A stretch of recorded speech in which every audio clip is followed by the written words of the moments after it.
तो बेटा हमने कल स्टार्ट किया था क्या, चैप्टर नंबर 1, नाम क्या है, accounting for partnership from fundamentals. इस चैप्टर के अंदर अभी तक हमारा कॉन्सेप्ट नंबर 1 ओवर हो गया, जिसका नाम क्या था, इंट्रोडक्शन। लेकिन वो कॉन्सेप्ट इतना इंपॉर्टेंट नहीं है, जहाँ पे बस खाली ये बात की गई थी कि सोल प्रोप्राइटरशिप की कुछ लिमिटेशंस के कारण किसका जन्म हुआ, पार्टनरशिप फर्म का जन्म हुआ। यस या नो?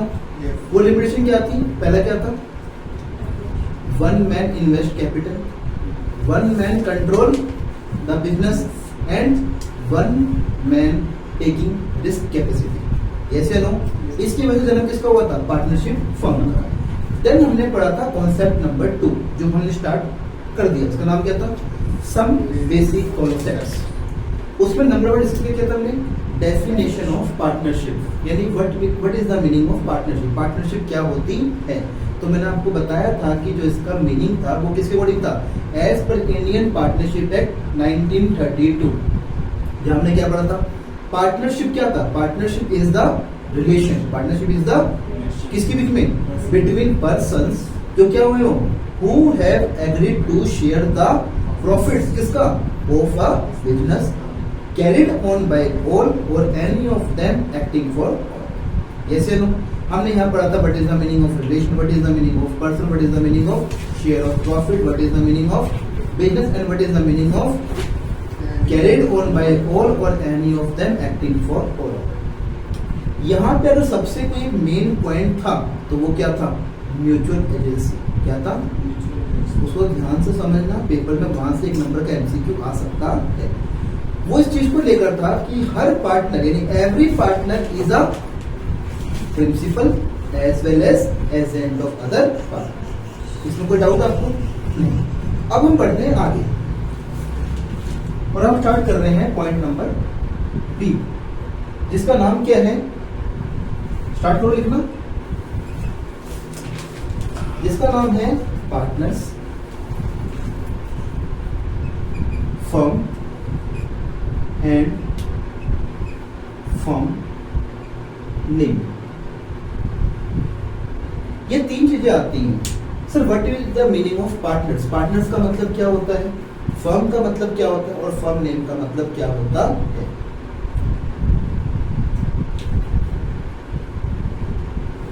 अब यहां ध्यान देना, अभी राइट डाउन मत करो, ओके। अगर मैं बोलता हूं कि 2 व्यक्ति, एक का नाम क्या है संदीप और एक का नाम क्या है दृष्टि, इन दोनों ने मिलके एक फर्म को ओपन करी और उसका नाम क्या है,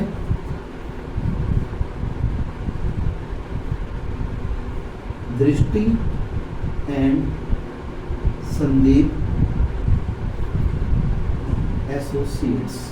मैंने क्या बोला, मैंने बोला कि ये 2 क्या हैं, ये कौन है, 2 पर्सन है। यस या नो? एक का नाम क्या है संदीप, एक का नाम क्या है, इन दोनों ने मिलके एक बिजनेस ओपन किया जिसका नाम क्या है, दृष्टि and Sandeep associates. First of all what is the meaning of partner. अगर मैं बात करता हूं किसकी, संदीप की, किसकी, दृष्टि की, कैसे, इंडिविजुअल, अलग अलग ये क्या है, पार्टनर। संदीप क्या है, पार्टनर, और दृष्टि क्या है, पार्टनर। लेकिन अगर मैं बात कैसे करता हूं, कलेक्टिवली, अगर दोनों को मिलाकर बात करें तो दोनों मिलकर क्या बनती है, फर्म। क्या बनती है, यानी कि फर्म के अंदर क्या आएंगे, जितने भी पार्टनर्स, जितने भी, अगर सारे पार्टनर्स को हम जोड़ दें तो वो क्या बन जाती है, फर्म। क्या बन जाती है, और जिस नेम से फर्म बिजनेस कर रही है उसे क्या बोलते हैं, फर्म। और हमारे केस में वो क्या है, दृष्टि एंड संदीप एसोसिएट्स। कोई दिक्कत नहीं, हमारी बात सुनिए, चलो लिखो।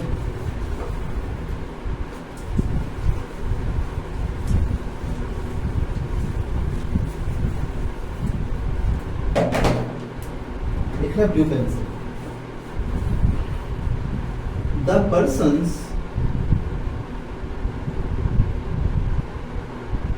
who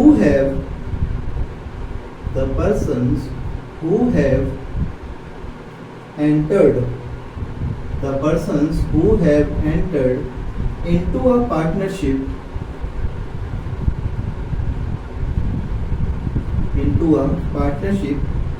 with one another are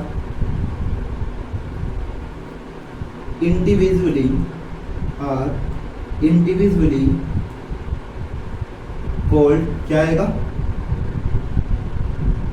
partners. क्या आएगा? है ना? हम कैसे बात करते हैं? इंडिविजुअली। एंड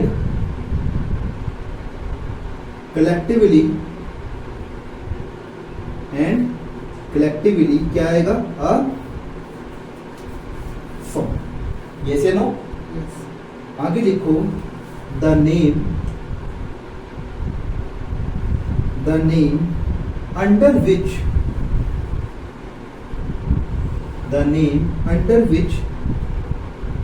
the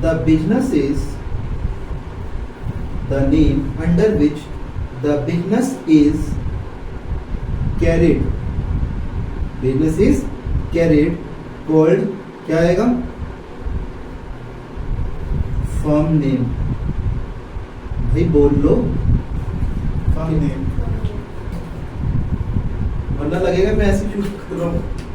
देखो भाई, यहां पे एक तो फर्म नेम आया था, सेकंड क्या था? पार्टनर, और थर्ड क्या था? फर्म। इसको ब्लैक से अंडरलाइन कर लेना। पर यहां ध्यान देना, मैंने कहा वो पर्सन जो कि एंटर्ड हुए किसके अंदर? पार्टनरशिप के अंदर विद वन अनदर। तो ये जो पर्सन है इनको इंडिविजुअली हम क्या बोलेंगे? पार्टनर्स। एंड कलेक्टिवली क्या बोलेंगे? फर्म्स। और जिस नेम से ये लोग बिजनेस कर रहे हैं उसे क्या बोलेंगे? फर्म। देखो नेक्स्ट लाइन में एक लाइन छोड़ के, for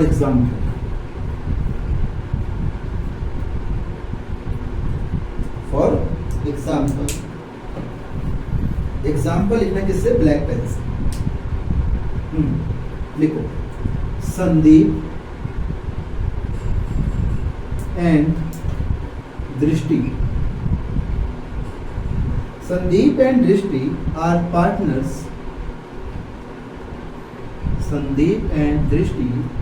partners. In Messrs. Spelling क्या होती है? M/S. Messrs. दृष्टि एंड संदीप एसोसिएट्स। लिखा आप लोगों ने? अब लिखना ब्लू पेन से। इसके बाद लिख सकते हो नेक्स्ट लाइन में, हेयर संदीप एंड दृष्टि। हेयर संदीप एंड दृष्टि आर individually क्या है? पार्टनर्स। क्या है? पार्टनर्स, कॉमा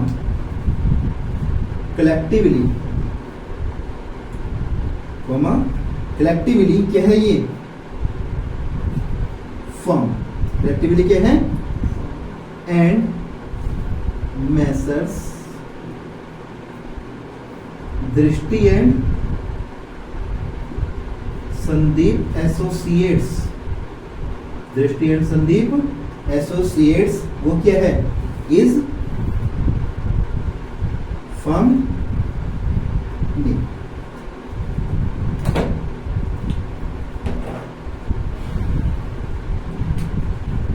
लिखा?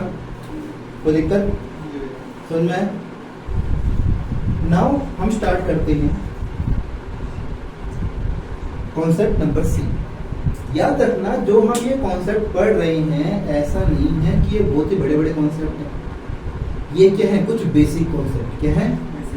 जिनके बिना आप पार्टनरशिप स्टार्ट नहीं कर सकते और हमें पता होना चाहिए, बिकॉज ये बड़े जैसा क्या है? पार्ट है और पेपर में यहाँ से क्वेश्चन पूछा जा सकता है, कोई दिक्कत नहीं आता। लेकिन थर्ड हेडिंग क्या आएगा? Nature of partnership. फिर क्या आएगा, नेचर ऑफ पार्टनरशिप लिखा। नेचर ऑफ पार्टनरशिप क्या होता है जानते हो?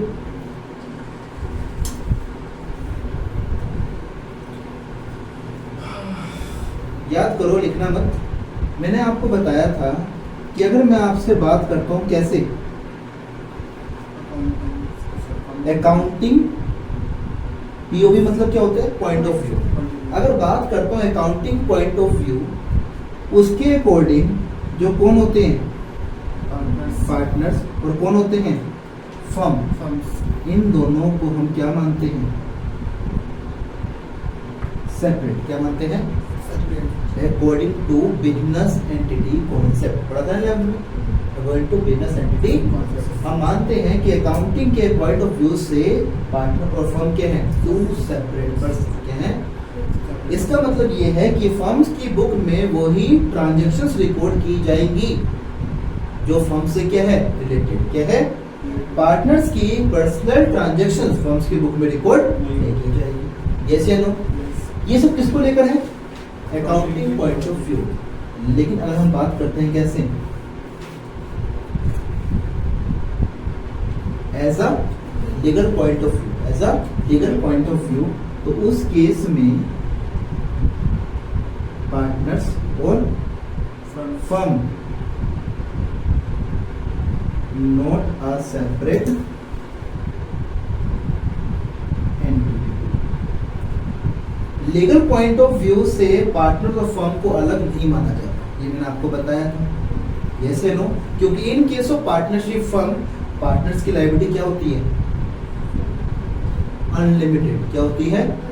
इसका मतलब ये है कि कल अगर मान लो फर्म अपनी लायबिलिटी पे नहीं कर पाई, उस केस में पार्टनर्स क्या हो जाएंगे, पर्सनली लायबल। क्या हो जाएंगे, पर्सनली लायबल।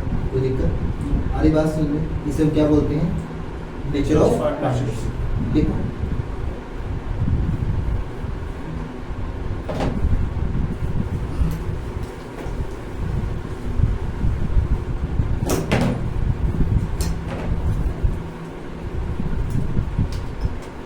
इसमें दो बातें होंगी।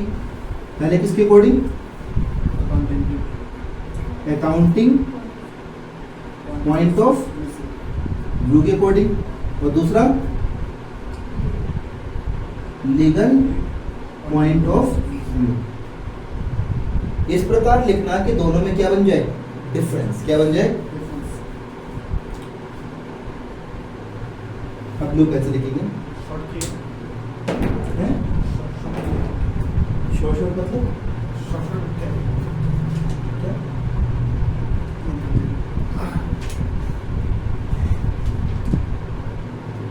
Firm and partners, firm and partners क्या है, are two separate entities. Yes या नो? लेकिन यहां पे क्या होगा, firm and partners, firm and partners, firm and partners are not a separate legal entity. तो ध्यान रखिए, लिखा मैंने सेपरेट लीगल एंटिटी। ओके, यानी कि लीगल पॉइंट ऑफ व्यू से दोनों अलग व्यक्ति नहीं होते। यहां लिखा मैंने एरो, लगाया आपने, इसमें लिखो अकाउंटिंग के अंदर। इसका मतलब क्या है, it means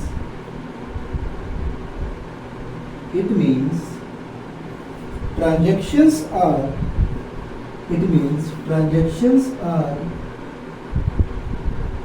recorded in the books of account. It means transactions are recorded in the books of accounts of the firm from the firms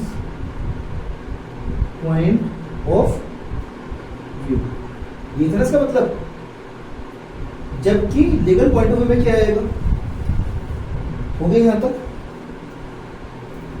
यहां पे आएगा it means if firm is unable, it means firm is unable to repay its liabilities। कहा था ना मैंने कि अगर firm क्या है, unable to pay its liabilities, then personal assets किसकी, ऑफ द पार्टनर्स, बेटा of the partners are used to repay firms debts. समझ में आया? यहां देखो, अकाउंटिंग पॉइंट ऑफ व्यू से फर्म एंड पार्टनर्स क्या होती हैं, टू सेपरेट एंटिटी। इसका मतलब क्या, इसका मतलब ये है, इट मींस कि जो भी क्या होंगी ट्रांजैक्शंस हम क्या करेंगे, रिकॉर्ड किसके अंदर, in the books of the accounts of the firm. किसके पॉइंट ऑफ व्यू से, फर्म के पॉइंट ऑफ व्यू से। But legal point of view से फर्म और partner two separate entity, in two separate क्या नहीं होती, लीगल एंटिटी। इसका मतलब ये हुआ कि अगर फर्म क्या है, अनेबल क्या है, यानी फर्म योग्य नहीं है किसके, टू रीपे इट्स लायबिलिटीज, उस केस में personal assets of the partners क्या हो जाएंगी, यूज किसके लिए, to repay firms debts. Debts का मतलब क्या होता है, फर्म की लायबिलिटीज, कर्ज। कोई दिक्कत नहीं आता, लिखो।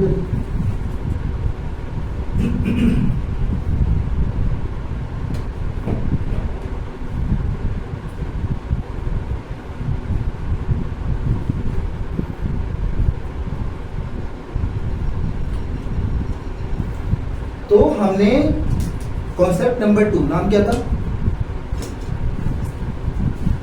सम बेसिक कॉन्सेप्ट्स, उसमें कितने पढ़ लिए, 3। A definition of partnership, B partners firm and firm name, और सी नेचर ऑफ पार्टनरशिप। अब जो है वो लास्ट है, जिसके बारे में हमने कहां पढ़ा था, क्लास 11 बिजनेस के अंदर। उस भाई का नाम क्या है,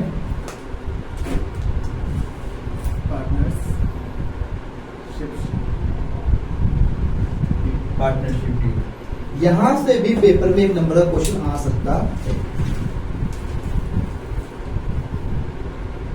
हल्की सी स्पीड मेंटेन करो ना बेटा। अब देखो ना, पार्टनरशिप डीड का मतलब होता क्या है, यहां देखो पार्टनर्स है। अब भाई पार्टनर्स फ्यूचर में पता नहीं साथ मिलकर कितने क्या करेंगे, ट्रांजेक्शन्स करेंगे। तो उनको लेकर फ्यूचर्स में बहुत सारे क्या हो सकते हैं, मैटर्स, बहुत सारे मैटर्स होंगे नहीं होंगे। जैसे कि मान लो फॉर एग्जाम्पल, एक पार्टनर कौन थी, दृष्टि और एक संदीप। अगर दृष्टि ने फर्म में ज्यादा पैसा इन्वेस्ट किया एज अ कैपिटल, तो दृष्टि क्या डिमांड करेगी, इंटरेस्ट ऑन कैपिटल। दृष्टि ने कितना पैसा लगाया, 10 लाख रुपए। संदीप ने कितना लगाया, 10 रुपए, जितनी गुंजाइश थी। ओके, अब इस केस में कोई नहीं है ना, हिसाब को समझो भाई। दृष्टि ने लगाए 10 लाख रुपए और संदीप ने लगाए 10 रुपए।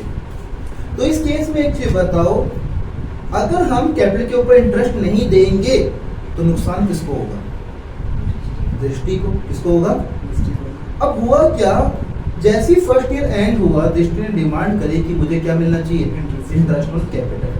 संदीप बोलता है नहीं मिलेगा, और दोनों के बीच में क्या होगी, लड़ाई। तो लड़ाई का सोल्यूशन क्या होगा,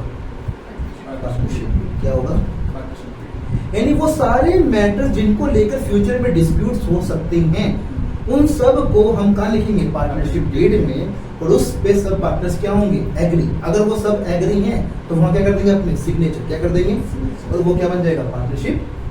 कोई दिक्कत नहीं आता। लेकिन हमने की और पढ़ी थी, हमने पढ़ा था कि पार्टनरशिप फर्म कैसे बनती है, थ्रू एन एग्रीमेंट। एग्रीमेंट क्या हो सकता है, ओरल या रिटन, ओरल या रिटर्न। तो पार्टनर डीड कब बनेगी, अगर एग्रीमेंट क्या होगा, रिटन, रिटन। क्या होगा, रिटर्न। कोई दिक्कत नहीं आता। तो स्टार्ट करो, ब्लू पेन से आएगा। As per Indian Partnership Act 1932, आप लोग शॉर्ट फॉर्म यूज मत करना, बस खाली मैं कर रहा हूं, ठीक है ना भाई, वो थोड़ा स्पीड में बेटा। As per Indian Partnership Act 1932, comma, agreement between the partners, agreement between the partners may be oral, लिखो लिखो लिखो, may be oral or written, may be oral or written, full stop। it is always better, it is always better to have written agreement, it is always better to have written agreement to avoid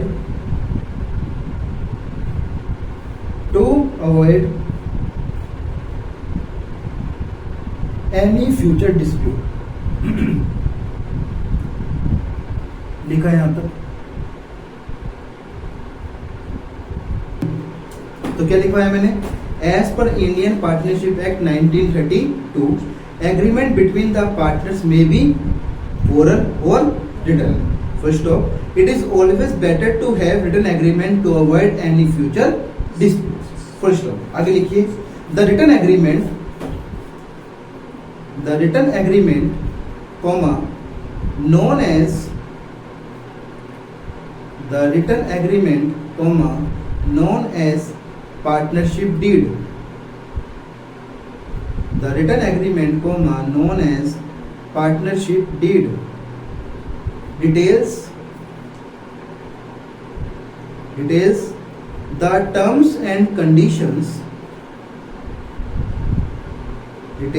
the terms and conditions, agreed between the partners,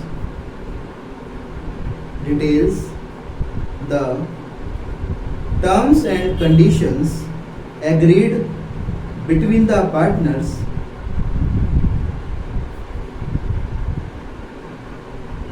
and signed by all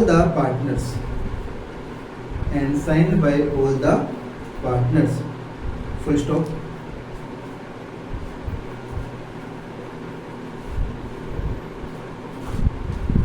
लिखा, अब देखो line छोड़ के, the partnership deed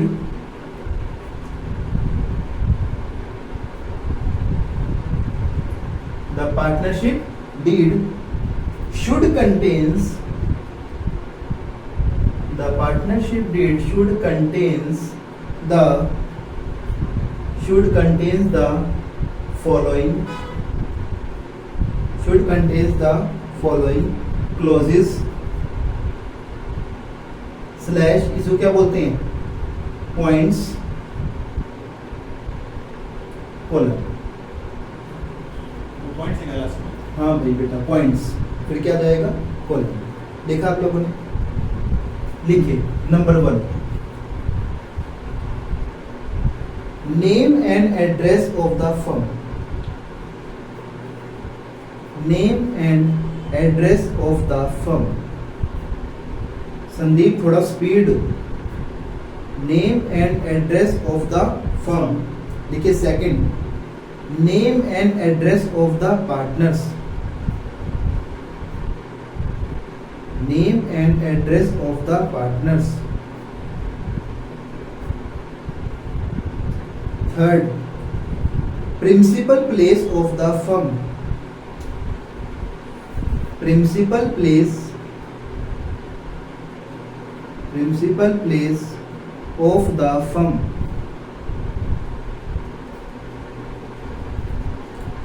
number 4, nature of business,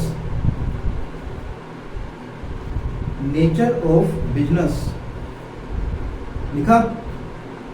point number 5, date of commencement of partnership, date of commencement, CONNENCEMENT,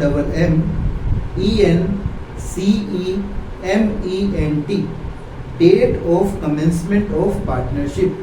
commencement का मतलब क्या होता है? क्या? स्टार्ट, शुरू, है ना। 6, commencement of partnership. 6, capital contribution, capital contribution.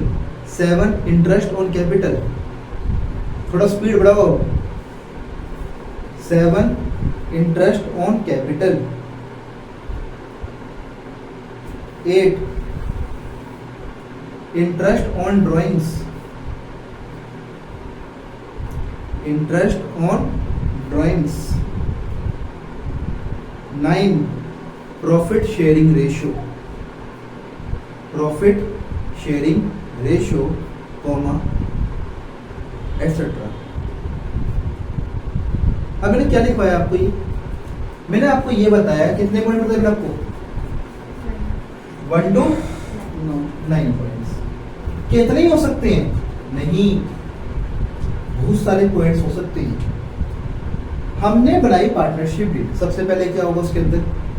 Firm का नाम क्या है, फर्म का एड्रेस क्या है, वो लिखा होना चाहिए। उसमें क्या लिखा होगा? पार्टनर्स का नाम, पार्टनर्स का एड्रेस लिखा होगा उसके अंदर। फिर क्या लिखा होगा? Principal place of the business. इसका मतलब क्या होता है? प्रिंसिपल की स्पेलिंग क्या लिखी आपने? PRINCIPAL,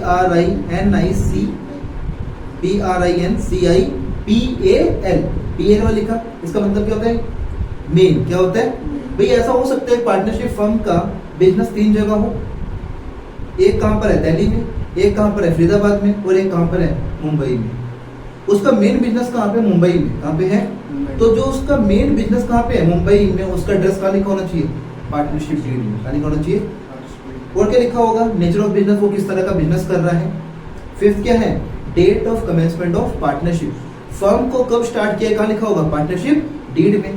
यानी जितनी भी चीजें जरूरी है सब कहां लिखी होगी? पार्टनरशिप डीड में। 6 क्या है? कैपिटल कंट्रीब्यूशन, कैपिटल भी हर पार्टनर कितना पैसा कंट्रीब्यूट करेगा, ये कहां लिखा होगा? पार्टनरशिप डीड में। यस या नो?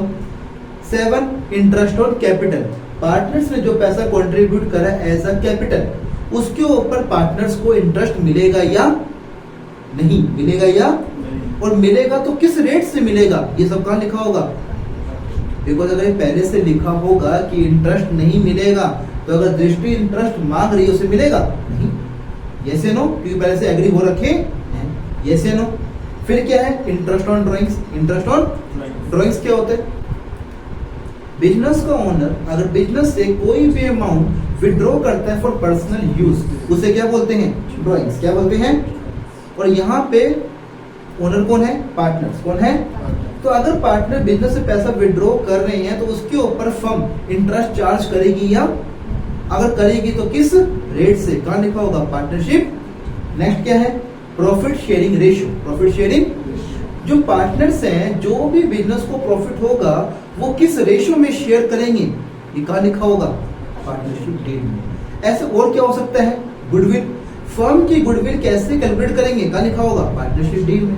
ऑडिटेड, फर्म का ऑडिट कैसे करवाया जाएगा, फर्म की बुक्स कैसे चेक करवाई जाएंगी, कहां लिखा होगा? पार्टनरशिप। यानी 100 की बात एक क्या है? वो ये है, वो सारे की सारी बातें, सारे के सारे मैटर्स, वो सारे के सारे पॉइंट्स कहां लिखे होंगे? पार्टनरशिप डीड में, जिनको लेकर फ्यूचर में क्या हो सकता है? डिस्प्यूट। क्या हो सकता है? डिस्प्यूट। कोई दिक्कत नहीं। आ रही बात सुन? पक्का? चलो अब थोड़ी सी हम ड्राइंग करेंगे, है ना? हाँ बेटा ड्राइंग पहले देख लो आप लोग, दिक्कत ना आ जाए। ये क्या है? Partnership deed. ओके, इनमें क्या होंगे? सारे के सारे कंटेंट्स भी, सब जितनी बातें पढ़ी हैं, है ना? कंटेंट्स, इसे हम क्या बोलते हैं? क्लोजेस एटसेट्रा, सब लिखी होंगी बातें यहाँ पर। ये सारे लिखे होंगे ना पहले, name and address of the firm, partner का नाम, कैपिटल कंट्रीब्यूशन, सब कुछ लिखा होगा। यस या नो? एंड देन लास्ट में क्या होगा, हमने यहाँ पढ़े ना पॉइंट नंबर 1, 2, 3, 4, 9 एटसेट्रा, और लास्ट में क्या होगा, सिग्नेचर ऑफ। अगर एक चीज बताओ, यहाँ पे दो पार्टनर संदीप और दृष्टि, तो क्या दोनों का साइन करना जरूरी है? जी हाँ। बिल्कुल। तो क्या होगा, signature of all the partner, सारे पार्टनर क्या होना चाहिए, सिग्नेचर, कोई दिक्कत नहीं आती। अरे बात समझ में। अब जो ये पार्टनरशिप डीड है, ये क्या करता है, ये करता है हेल्प, क्या करता है, किसके अंदर, help to resolve, help to क्या चीज, disputes, help to resolve disputes जो क्या हो रहे हैं, अराइजिंग इफ एनी, अगर हुए तो, किसके बीच में, बिटवीन या अमंग द पार्टनर्स, बिटवीन या अमंग द, कोई दिक्कत नहीं आता। आई बात सुन, लिखो जल्दी, थोड़ा स्पीड में लिखना।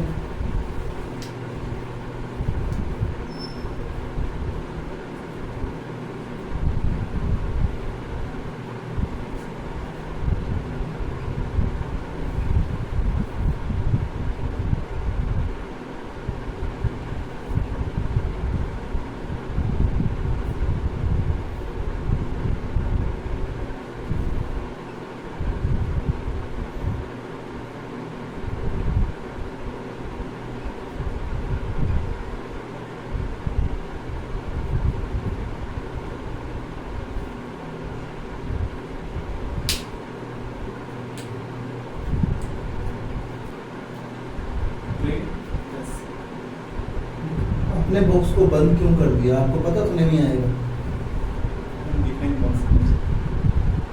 लिखो जल्दी, लिखा।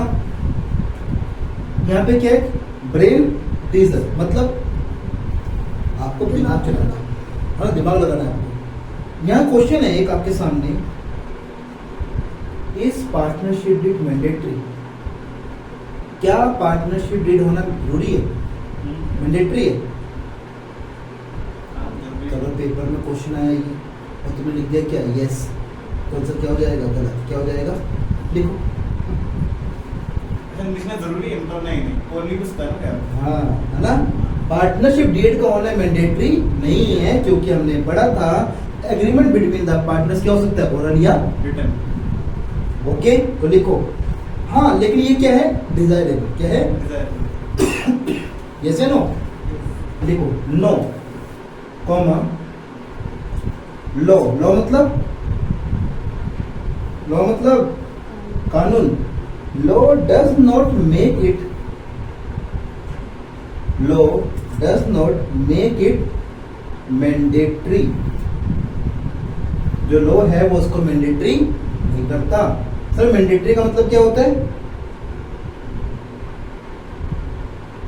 Compulsory, but it is desirable, because के बाद यहां से एक एरो निकालना और यूं करके यूं कर देना, जैसे नो, बिकॉज ये हेल्प करता है किसमें, to resolve disputes among the partners.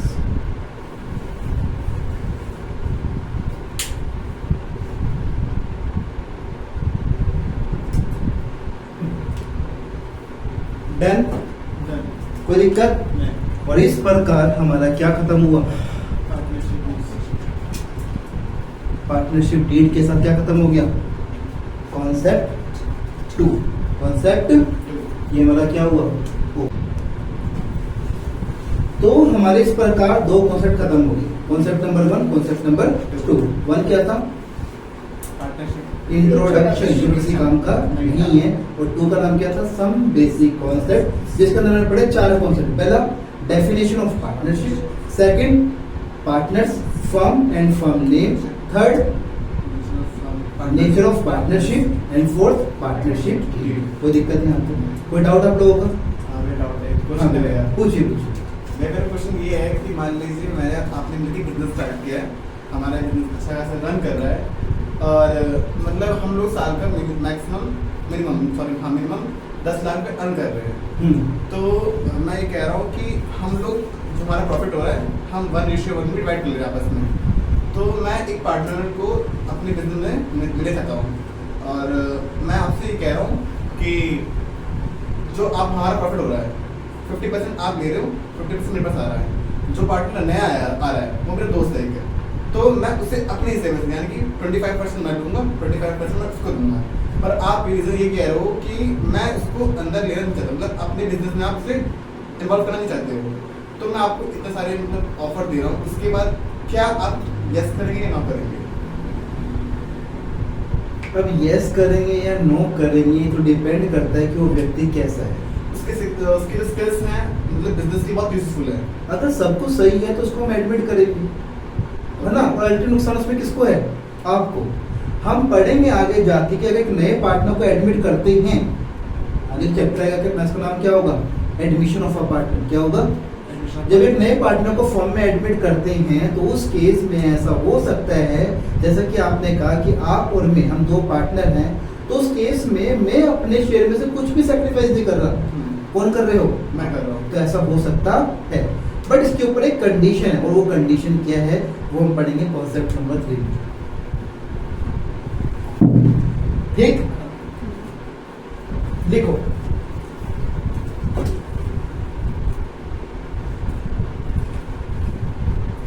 Concept 3 नाम है इसका rules applicable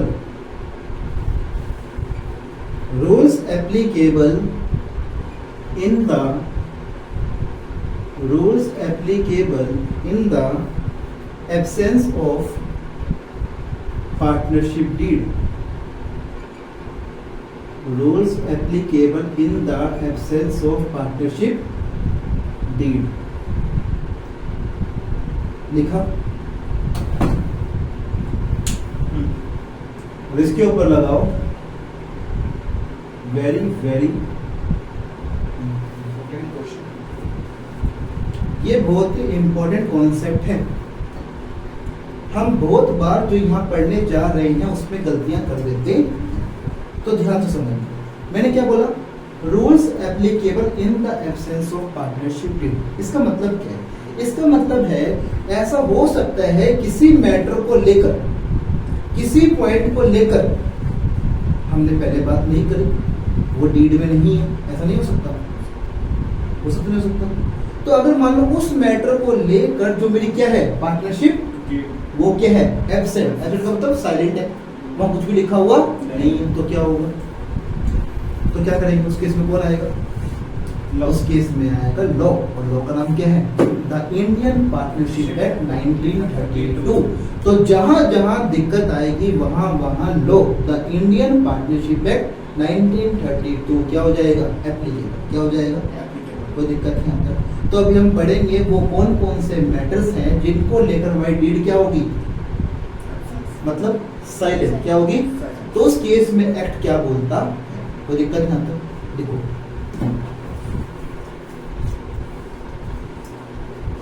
in the blue pen से आएगा, इन द संदीप स्पीड दे देनी चाहिए। इन the absence of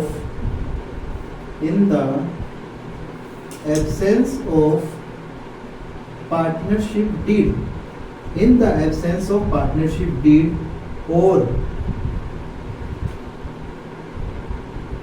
verbal agreement। ये verbal agreement क्या होता है? हाँ आप तो भाई नॉर्मल प्राइवेट स्कूल में पढ़ते। हाँ बेटा, वर्बल का मतलब इसे बोलते हैं यहाँ पे ओरल एग्रीमेंट। क्या बोलते हैं? Oral agreement. भाई याद रखना, अगर पार्टनर्स के बीच में ओरल एग्रीमेंट है तो वो भी वैलिड एग्रीमेंट है। अगर हमने ओरली कोई बात डिसाइड कर ली है तो वो ओके है। हमारी बात समझ में? बस दिक्कत ये है कि बाद में फ्यूचर में बंदा मुकर सकता है, तो हम मेनली कहाँ पे जाते हैं? पार्टनरशिप डीड पे। कोई दिक्कत नहीं आता। हमारी बात समझ में? तो वर्बल का मतलब क्या होता है? ओरल। क्या होता है? तो in the absence of partnership deed और वर्बल एग्रीमेंट और it does not have a clause in respect of following matters, comma, the provisions slash rules किसके? of the Indian Partnership Act 1932 क्या हो जाएंगे? अप्लाई, और लगा देना कोलन।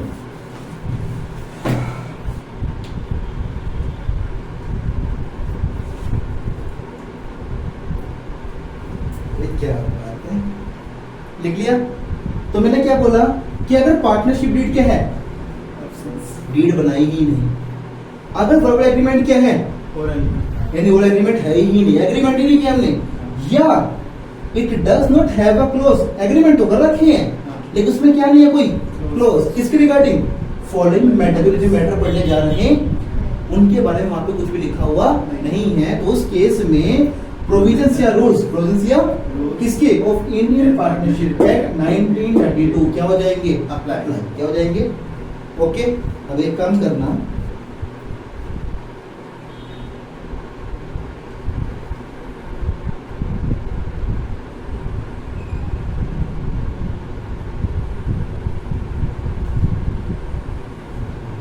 यहां पे क्या आएंगे?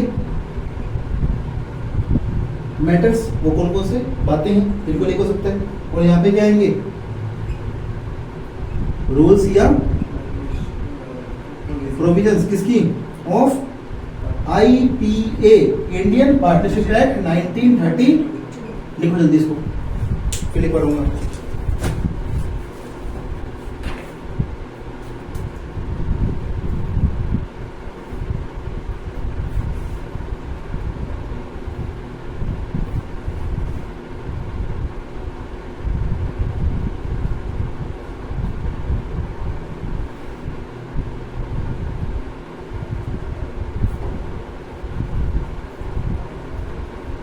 बेटा जब मैं ये वीडियो ऑनलाइन डालूंगा YouTube पे तो आप भी अपने डाउट्स कमेंट सेक्शन में पूछ सकते हो, है ना? तो ऐसा मत सोचना कि मैं आपको इग्नोर कर रहा हूं।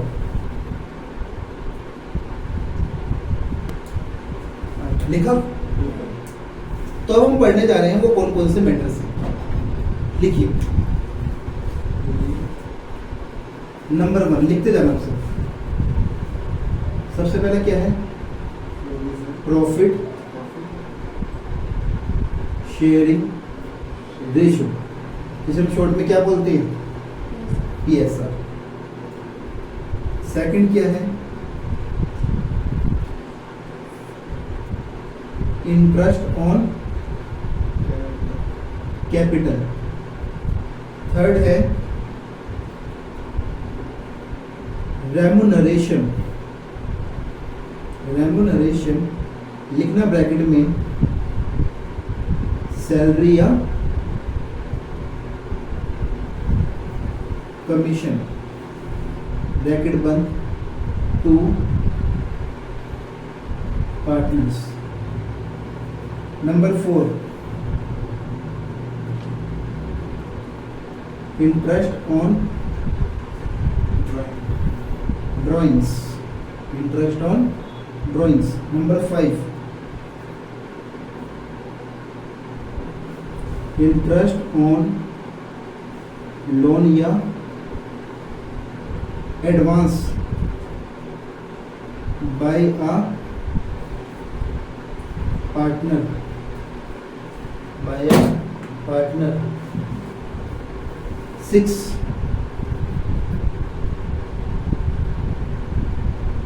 Admission of a partner.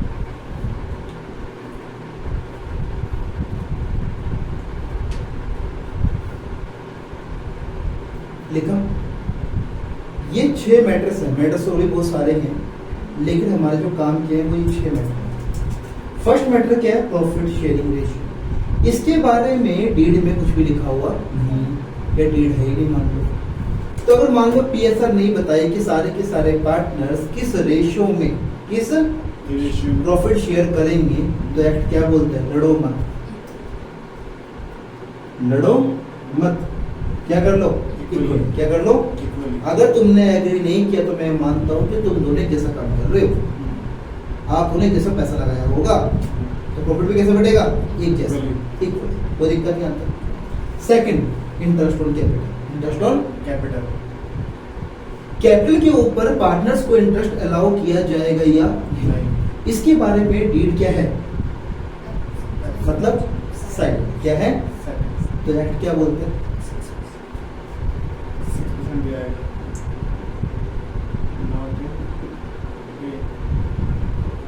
वो कहता है नॉट पेड या अलाउ, अलाउ या पे करने की जरूरत नहीं, कोई दिक्कत? डन। सुन में मैंने क्या बोला? मैंने ये बोला कि आपने एग्रीमेंट नहीं करा भाई, तो उस केस में मार्केट के अंदर जो कितने पार्टनरशिप फर्म है वहां पे कौन एप्लीकेबल होगा? आईपी 982। तो ये बोलता है कि इस केस में क्या होगा? नॉट पेड या नॉट, है ना? भैया मैंने तो अपना मतलब 2 पार्टनर्स थे, मैंने उसने सेम रेशियो में अपना मतलब अमाउंट इन्वेस्ट किया था। अब मैं अलग से अमाउंट इन्वेस्ट करूँ बिजनेस के अंदर तो मैं तो इंटरेस्ट लूंगा ना भाई। इंटरेस्ट लेने के लिए एग्रीमेंट करो ना बैठ के, फिर पहले आपने एग्रीमेंट में बात क्यों नहीं लिखवाई? अच्छा समझ गया, ठीक है ना? जब हमने पार्टनरशिप डीड बनाई थी उस केस में आपने इस पॉइंट को इग्नोर क्यों किया था?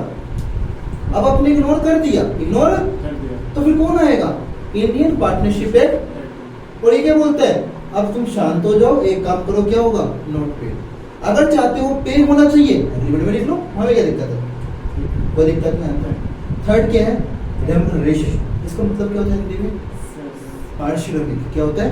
यानी कि जो हम काम कर रहे हैं उसके बदले में हमें जो मेहनताना मिल रहा है उसे क्या बोलते हैं? रेम्युनरेशन। और वो 2 फॉर्म में होता है, या तो सैलरी या कमीशन। यानी पार्टनर्स जो एफर्ट्स मार रहे हैं, मान लो कोई पार्टनर बहुत ही वर्किंग पार्टनर है, बहुत सही तरह काम कर रहा है, दिन रात मेहनत कर रहा है, तो वो क्या मांगेगा? सैलरी। मान लो कोई पार्टनर फर्म की सेल को इंक्रीज करने में हेल्प कर रहा है, तो वो क्या डिमांड करेगा? कमीशन। यस या नो? लेकिन इसको लेके आपने कुछ लिख रहे हैं डीड में, एग्रीमेंट ही नहीं है तो आपका, यस या नो? तो उस केस में कौन आ जाएगा? Indian Partnership act. तो वो क्या बोलते हैं? लड़ो मत, नॉट पेड या किसी को कुछ भी नहीं मिलेगा। हरी बात सर में, कोई दिक्कत? Next, interest on drawings. Interest on, ये क्या होता है? मैंने बताया था कि पार्टनर्स ने जो पैसा बिजनेस से विड्रॉ किया फॉर पर्सनल यूज, उसके ऊपर फर्म इंटरेस्ट चार्ज करना चाहती है, लेकिन उसके बाद कुछ लिखे ही नहीं वो। यस या नो? तो एक्ट क्या बोलता है? Not be allowed. बेटे यहाँ देते नहीं, लेते हैं, तो क्या आएगा? Not charge. क्या आएगा? Not charge. यहाँ पे चार्ज नहीं किया जाएगा, कोई दिक्कत नहीं। डन। अब आया एक पॉइंट यहाँ पे, इंटरेस्ट ऑन लोन या एडवांस बाय अ पार्टनर। ऐसा हो सकता है कि किसी पार्टनर ने फर्म को क्या दिया हो? लोन। तो ध्यान रखना, 2 चीज आ रही हैं। एक तो पार्टनर ने पैसा इन्वेस्ट किया एज अ कैपिटल, वो अलग होता है, ओके। और दूसरा उसने कैपिटल दी, उसने पैसा दिया है एज अ लोन या एडवांस। लोन या अब पॉइंट ये है कि वो कह रहा है कि अगर मैं लोन फर्म को नहीं देता, किसी बाहर वाले को देता, मुझे बदले में क्या मिलता है? इंटरेस्ट। क्या मिलता? तो अगर यहाँ पर भी सेम यही वाली बात बोल देंगे तो कभी भी फर्म किसी पार्टी से लोन ले ही नहीं पाएगी, और उसको जरूरत है तो यस या नो? तो उस केस में बोला कि अगर एग्रीमेंट में इसके बारे में कुछ भी लिखा हुआ नहीं है तो कोई दिक्कत नहीं है, कोई दिक्कत पे कर दो या अलाउ कर दो। लिंक किस रेट से? 6% पर एनम। थोड़ा पर एनम ध्यान रखना, ये एनुअली है, क्या है? यानी कि सालाना 6% पर एनम इंटरेस्ट अलाउ किया जाए, कोई दिक्कत? डन। मैं फिर कह रहा हूँ ये बातें एग्रीमेंट में नहीं लिखी तो ऐसा हो रहा है। डन। अब लास्ट पॉइंट आपका, एडमिशन ऑफ पार्टनर। एक नए पार्टनर को फर्म में एडमिट करना चाहते हैं, उसको लेकर संदीप तो एग्री है, लेकिन आपके योगेश सर एग्री, तो क्या वो एडमिट हो जाएगा? नहीं। ये फॉर्म खाली आपकी थोड़ी है, मेरी भी है। तो अगर कोई नया पार्टनर फॉर्म में आना चाहता है तो हम दोनों का एग्री होना क्या है, जरूरी। तो लिखो can not be admitted, can not B, लिखो भैया, can not be admitted unless all the partners, जैसे आपने बताया, अनलेस ऑल द पार्टनर्स क्या, जैसे आपने बताया था पार्टनरशिप में कि मिनिमम 2 मैक्सिमम 50। मान लीजिए कि 48 जो पार्टनर सब कह रहे हैं हाँ हम लोग एग्री है, बट 1% पार्टनर कह रहा है कि हम एग्री नहीं है, तो क्या इसमें अलाउ होगा कि नहीं होगा? एक चीज बताओ,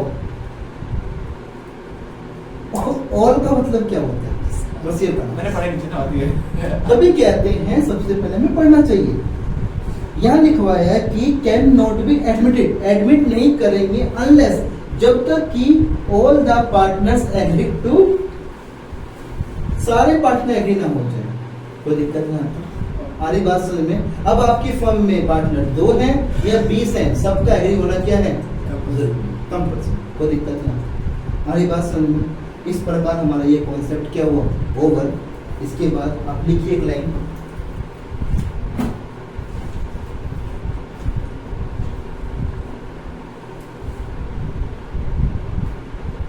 हो गया ये, लिखो ब्लैक पेन से एक लाइन छोड़ के, रेफर इलस्ट्रेशन। या देखना नई बुक के अकॉर्डिंग क्वेश्चन सेम है, आई थिंक सेम ही होगा मेरे अकॉर्डिंग। अच्छा देख लो ऑनलाइन वालों, बुक से नए बच्चे।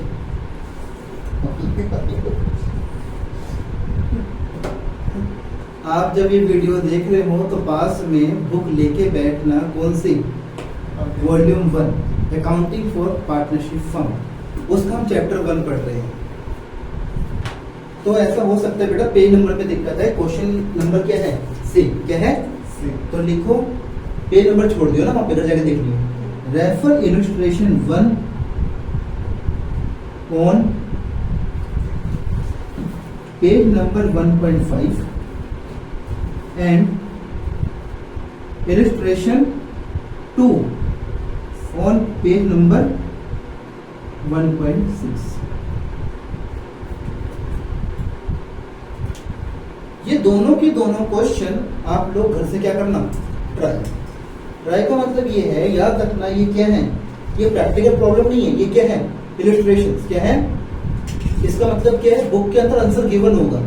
तो ये नहीं है घर जाके क्वेश्चन खोला, उसको पढ़ा, समझ में नहीं आया, आंसर देख लिया, नहीं। क्वेश्चन पढ़ने का समझ में नहीं आया तो जिस वर्ड का मीनिंग समझ में नहीं आ रहा है, कहाँ जाना, गूगल देवता के पास, वहां सर्च करना और उसका मीनिंग लिखना। तब भी बस की नहीं हो रही है तो कहाँ जाना है, एक ऐप है, नाम है गूगल ट्रांसलेट, उस पर फोटो खींच लेना, तुम्हें जिस लैंग्वेज उसमें आ जाएगा, भोजपुरी जो भी है सब आ जाएगा उसके अंदर, उसमें कर देगा ट्रांसलेट वो। उसको समझने के बाद फिर आपको नोट्स रेफर करके उस तरह से खुद ड्राफ्ट करना है। और जब पूरा क्वेश्चन आप कर लो रेफर नोटबुक के अंदर, यानी प्रैक्टिस नोटबुक के अंदर, फिर क्या करना, आंसर चेक करना, आंसर से कि जो मैंने लिखा और जो बुक में आंसर है वो सही है या, देयरफॉर मैं क्या करवा रहा हूँ, इलस्ट्रेशंस। बाकी ये क्वेश्चन हम अपने नेक्स्ट क्लास में डिस्कस करेंगे। इस प्रकार हमारा आज का कॉन्सेप्ट क्या हुआ, ओवर। तो हमारे कितने खत्म हो गए, 3 कॉन्सेप्ट। 1 क्या था, इंट्रोडक्शन, सेकंड क्या था, some basic concept, and third क्या था, rules applicable in the absence of partnership. Okay, तो आपको वीडियो अगर अच्छी लगी हो तो लाइक, कमेंट, शेयर करना ना भूलिए। राधे राधे।